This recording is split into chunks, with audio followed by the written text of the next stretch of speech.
iya. Kabarnya bagaimana? Luar biasa baik, Pak. Haleluya, puji Tuhan. Kita mau pujikan Bapa, Engkau baik.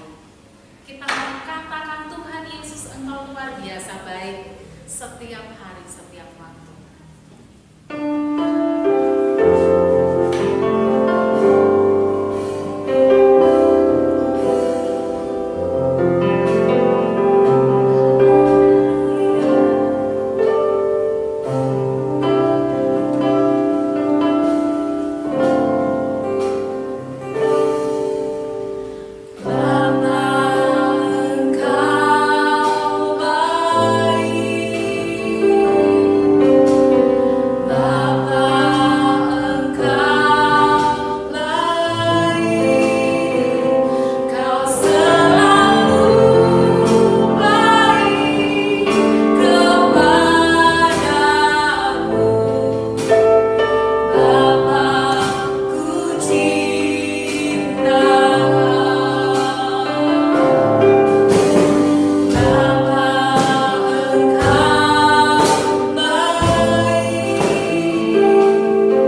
kasih buat hari ini. Engkau menjaga kami sepanjang malam. Kami bangun pagi dengan tubuh sehat. Kami mau memuji Tuhan, kami mau menyembah Tuhan, kami mau mendengarkan firman Tuhan. Tuhan menjamah kami, Tuhan memberkati kami semuanya. Terima kasih Bapa, kami bersyukur sebab kami memiliki Allah yang sangat baik, yang luar biasa dalam kehidupan kami. Terima kasih Tuhan, kami bersyukur hanya di dalam nama Tuhan Yesus Kristus. Haleluya. Amin. Haleluya. Adik-adik semuanya penuh dengan sukacita. Ada kabar gembira adik-adik ya. Besok Minggu adik-adik boleh datang ke gereja. Kita bisa beribadah bersama-sama di rumah Tuhan. Kakak tunggu ya kedatangan adik-adik semua ya. Kita akan pujikan "Oh sukacitaku", sebab Yesuslah sumber sukacita kita.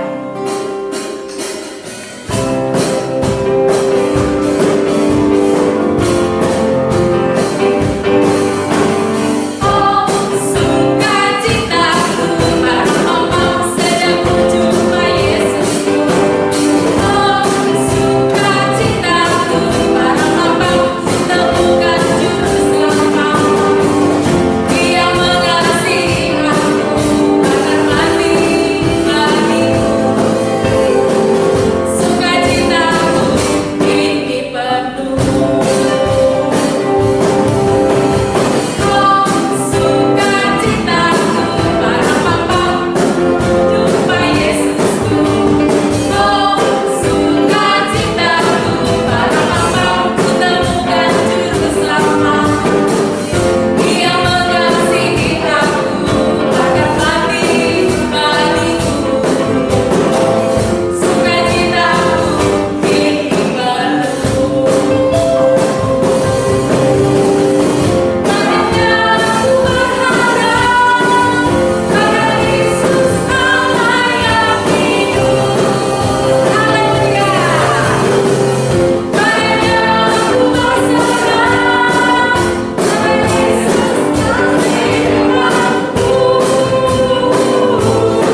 baik untuk mendengarkan firman Tuhan. Kita angkat lagu pujian firman-Mu berita bagi kami.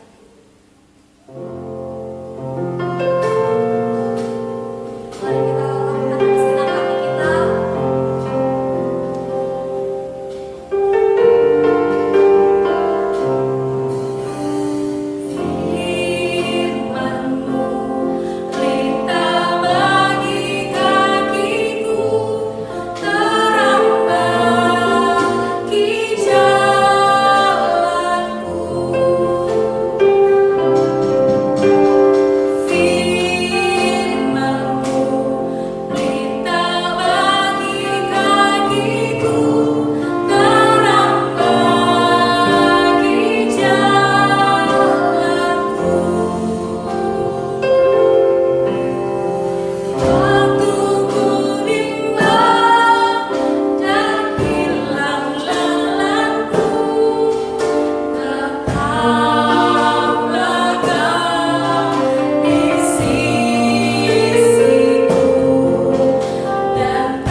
Sebentar kami akan mendengarkan firman-Mu.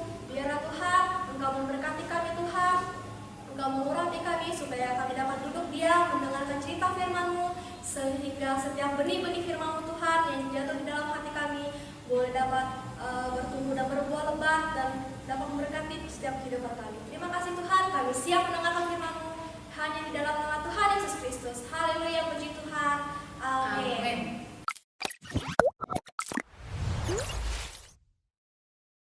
Selamat pagi adik-adik. Apa kabar hari ini? Yang merasa sehat, yang merasa kuat, katakan haleluya. Kurang semangat, katakan haleluya. Puji Tuhan. Sebelum kita belajar bersama-sama kebenaran firman Tuhan, mari Kak Brenda ajak adik-adik untuk mempersiapkan Alkitab, siapkan buku untuk menulis, dan siapkan pena. Oke, jika sudah siap, sama-sama kita akan belajar kebenaran firman Tuhan.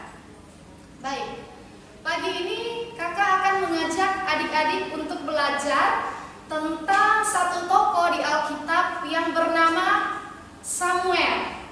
Siapa namanya adik-adik? Samuel, benar sekali Samuel. Nah, ada yang tahu siapa itu Samuel? Samuel ini adalah anak dari sepasang suami istri yang bernama Elkana dan Hana. Mereka adalah orang yang saleh, mereka adalah orang yang takut akan Tuhan. Tetapi sebelum Samuel lahir, mereka sangat merindukan kehadiran seorang anak. Sampai mereka selalu berdoa kepada Tuhan. Sampai pada satu kali Hana, ibu dari Samuel, berdoa kepada Tuhan. Dan dia mengatakan bahwa jika dia dikaruniai seorang anak, maka dia akan dipersembahkan kepada Tuhan. Untuk apa? Untuk menjadi pelayan Tuhan. Nah, mari kita buka Alkitab kita di dalam Perjanjian Lama, di dalam kitab 1 Samuel. Sekali lagi di dalam Perjanjian Lama, dalam kitab 1 Samuel, pasalnya yang kedua, ayatnya yang ke-35. Dan aku akan mengangkat bagiku seorang imam kepercayaan yang berlaku sesuai dengan hatiku dan jiwaku, dan aku akan membangunkan baginya keturunan yang teguh setia, sehingga ia selalu hidup di hadapan orang yang kuurapi. Samuel pada waktu dia berumur kurang lebih 3 tahun, dia dibawa oleh ayah dan ibunya kepada seorang imam yang bernama Imam Eli.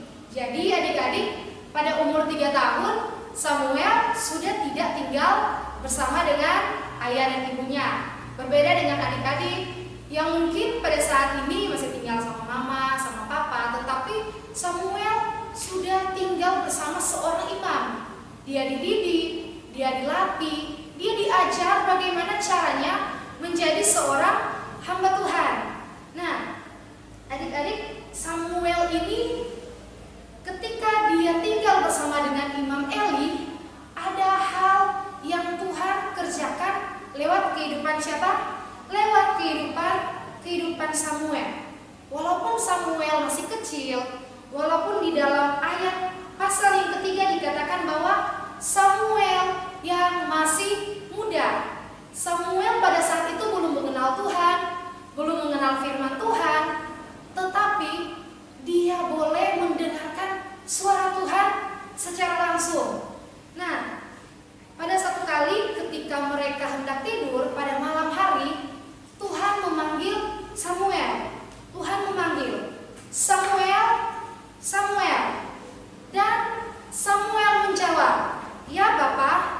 Pada saat itu Samuel mengira bahwa yang memanggilnya adalah Bapa atau Imam Eli. Ketika dia datang kepada Imam Eli, dia bertanya, "Apakah Bapa memanggil aku?" Tetapi Imam Eli berkata bahwa tidak, tidurlah kembali. Dan untuk kedua kalinya juga Samuel mendengarkan hal yang sama. Tuhan memanggil dia, "Samuel, Samuel." Dia bangun lagi dan dia datang lagi kepada Imam Eli. Dan hal itu berlaku juga untuk ketiga kalinya, adik-adik. Selanjutnya ketika ketiga kali Tuhan memanggil Samuel, dan akhirnya dia datang lagi kepada Imam Eli, dan Imam Eli mulai apa, adik-adik? Mulai sadar ternyata Tuhan sendiri yang memanggil Samuel. Lalu Imam Eli berkata bahwa, "Berbicaralah Tuhan, sebab hamba-Mu ini mendengar." Itu yang diperintahkan oleh Imam Eli kepada Samuel.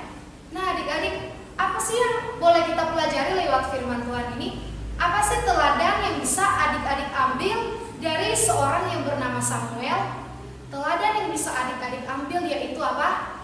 Ketaatan untuk mendengar. Sama-sama katakan, ketaatan untuk mendengar. Ya, baiklah adik-adik, ketaatan untuk mendengar. Samuel, walaupun dia masih kecil, walaupun usianya masih muda, tetapi dia bisa taat terhadap perkataan Tuhan. Di mana adik-adik bisa menemukan perkataan Tuhan?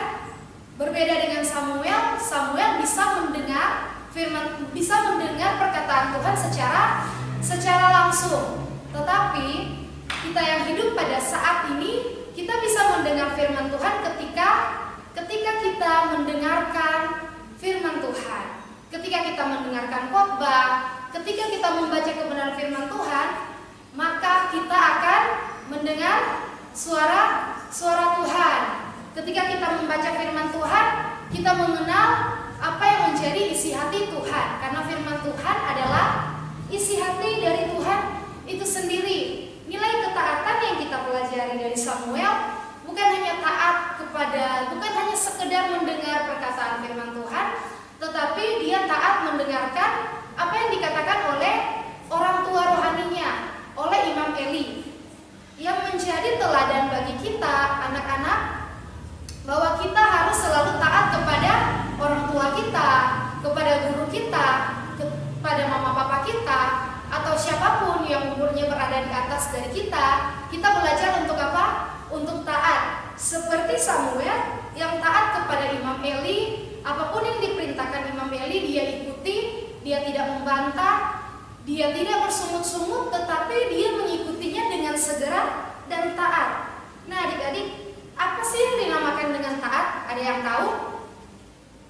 Ya benar, taat artinya dengar-dengaran. Taat artinya kita melakukan segala sesuatu tepat seperti apa yang Tuhan perintahkan. Taat artinya kita melakukan segala sesuatu dengan tidak bersungut-sungut. Taat berarti kita melakukan sesuatu dengan sepenuh hati untuk Tuhan. Kita melakukan dengan sepenuh hati apapun yang diberitakan kepada kita, apapun yang ditugaskan kepada kita lakukan dengan segenap hati. Lalu kita melihat di sini dikatakan, dan Samuel makin besar dan Tuhan menyertai dia, dan tidak ada satupun dari firman-Nya yang dibiarkannya gugur. Ketika Samuel bertumbuh menjadi besar, Tuhan semakin mengasihi Tuhan, dan dikatakan apa? Tidak ada satupun firman-Nya yang dia biarkan gugur. Berarti adik-adik, setiap firman Tuhan yang adik-adik dengar, yang adik-adik baca, itu akan Tuhan tepati. Ketika Tuhan bilang dia akan memberkati adik-adik, Tuhan pasti memberkati. Ketika Tuhan katakan dia akan melindungi, berarti dia akan melindungi. Ketika dia berkata dia akan menyertai, bahwa dia pasti akan menyertai adik-adik. Bagaimana caranya agar firman Tuhan selalu terjadi dalam kehidupan adik-adik? Yaitu apa? Seperti yang dikatakan di bagian sebelumnya, bahwa adik-adik harus taat terhadap suara Tuhan, taat terhadap firman Tuhan, dan menjadikan ketaatan sebagai satu hal yang sangat penting dalam kehidupan adik-adik. Ya. Baiklah adik-adik, demikian firman Tuhan yang boleh Kak Brenda sampaikan di pagi hari ini. Biarlah firman Tuhan ini selalu adik-adik renungkan, bukan hanya sekedar direnungkan, tetapi pastikan adik-adik menjadi pelaku firman. Ya, baiklah, kita tutup Alkitab kita akan menyembah Tuhan, kita akan menaikkan satu pujian bagi Tuhan. Mari kita angkat pujian yang berkata, "Kurenungkan firman."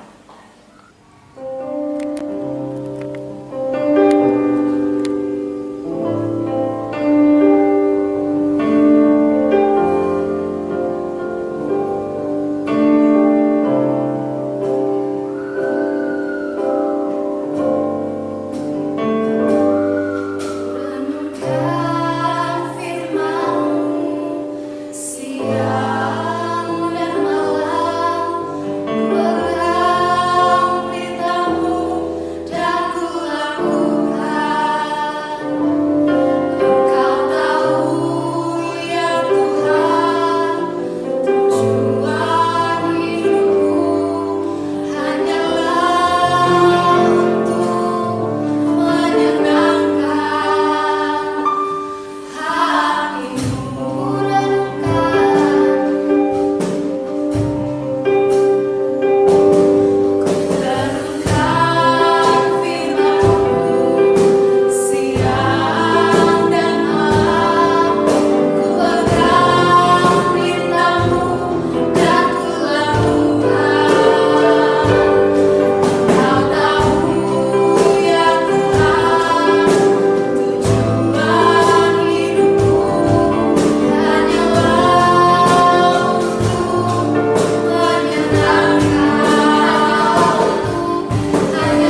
sekali. Kita akan ibadah tatap muka itu nanti tanggal 20 September tahun 2020. Adik-adik bisa datang ke gereja untuk bersekolah minggu kembali.